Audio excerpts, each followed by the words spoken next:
the Gobierno Show. My name's Crystal Gonzalez. My name's Ria. And today we are talking about Puerto Rican statehood. Puerto Rico is currently not a state, and this poses many issues for both the United States and Puerto Rico. Puerto Rico deserves statehood because the people of Puerto Rico have no say in Congress. They are victims of political discrimination, and Puerto Ricans are free to serve, but not free to vote for the president. President Obama needs to use his influence to bring this issue to the attention of Congress and the American people. Recently, Puerto Rico voted on a referendum regarding statehood. But before we get into the details of the current status of the referendum and what it entails, we will talk about Puerto Rican history and its political status. Originally populated for centuries by people known as the Taínos, Christopher Columbus claimed Puerto Rico for Spain during his second voyage to the Americas on November 19, 1493. The Spanish then colonized the land.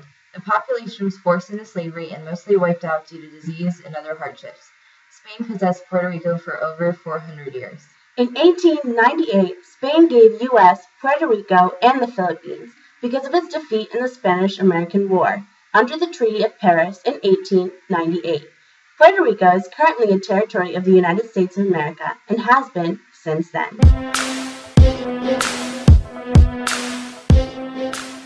In 1917, Puerto Ricans were granted U.S. citizenship, and since 1948 they have elected their own governor every 4 years.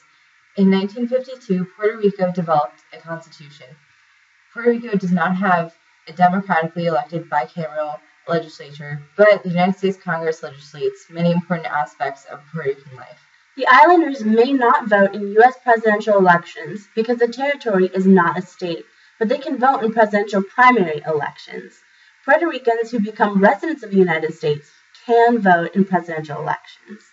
Puerto Rico has a republican form of government with an executive, legislative, and judicial branch.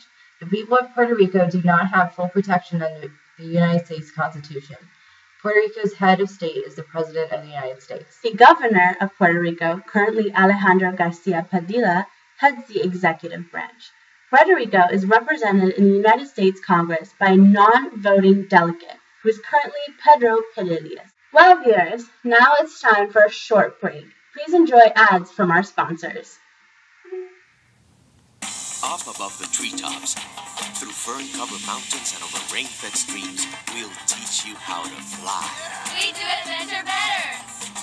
Challenge yourself on our world-class bike trails, or explore the rainforest and discover over 1,500 living species. We do exploring better! For 500 years, people have come to Puerto Rico to discover, explore, and create memories. It's about time you discover why Puerto Rico does it better. There are three parties in Puerto Rico. The first is the Popular Democratic Party, which seeks to maintain the island's association status with the U.S. as a commonwealth, and has won a plurality vote in referendums on the island's status held over the last 6 decades, except for the 2012 referendum. The Democratic Party wants Puerto Rico to continue to be a territory of the United States, because becoming a state would mean that they couldn't compete as a separate nation from the United States in soccer leagues and competitions, which is a very important aspect of Puerto Rican life. The second party is the New Progressive Party, and they want Puerto Rico to become a U.S. state. They feel that if they can serve the U.S. in war, then they should get the same rights that every other citizen has. They also want to become a state so they can vote and have full protection under the Constitution, and so the United States will not be able to ignore Puerto Rico's economic and social problems anymore. The third party is the Puerto Rican Independence Party, which seeks the establishment of a sovereign and independent republic. They want Puerto Rico to become an independent republic to conserve their culture because they feel as if they are independent from the U.S. anyway. In November of 2012, a non-binding referendum showed that 54% of respondents who voted disliked Puerto Rican's current political status. 61% voted for statehood as opposed to a territorial status. President Obama concluded that whatever the outcome of the vote is, he and his administration will stand by Puerto Rican citizens. And here's a video of Barack Obama talking about Puerto Rico. Buenas tardes.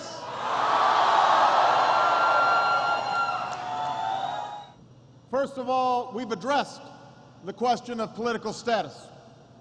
In March, a report from our Presidential Task Force on Puerto Rican Status provided a meaningful way forward on this question so that the residents of the island can determine their own future. And when the people of Puerto Rico make a clear decision, my administration will stand by you.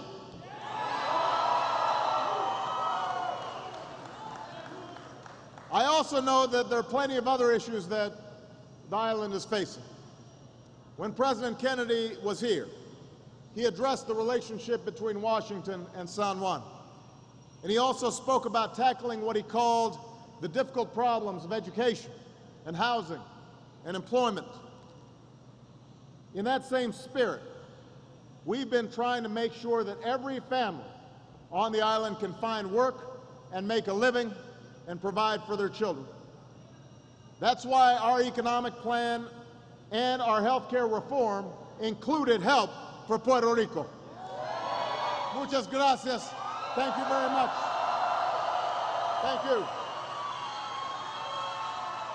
Thank you, Puerto Rico.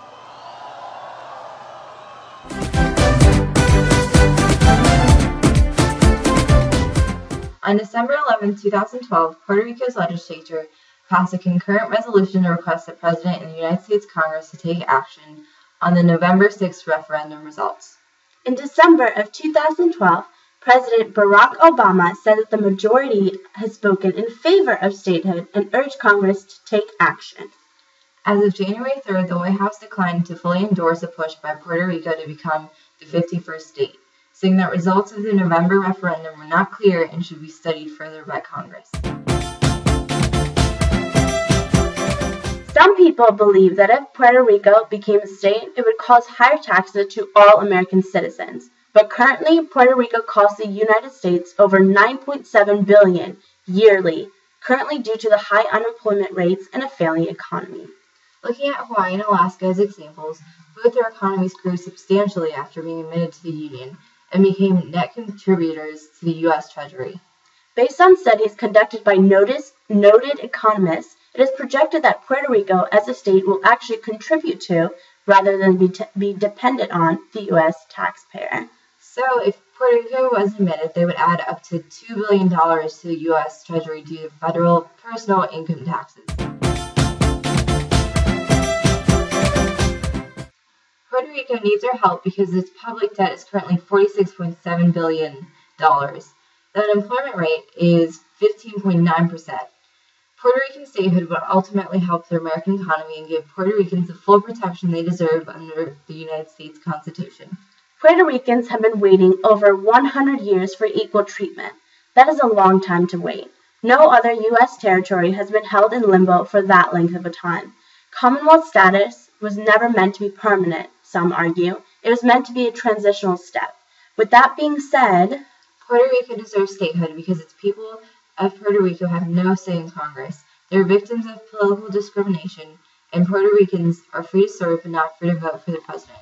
President Obama needs to use his influence to bring this issue to the attention of Congress and the American people. That concludes our episode of Puerto Rican Statehood. My name is Crystal Gonzalez. And my name is Ria. It was nice speaking with you all today. Bye. Love in Puerto Rico, in Puerto Rico, love in Puerto Rico. Love in Puerto Rico, in Puerto Rico, love in Puerto Rico, in Puerto Rico.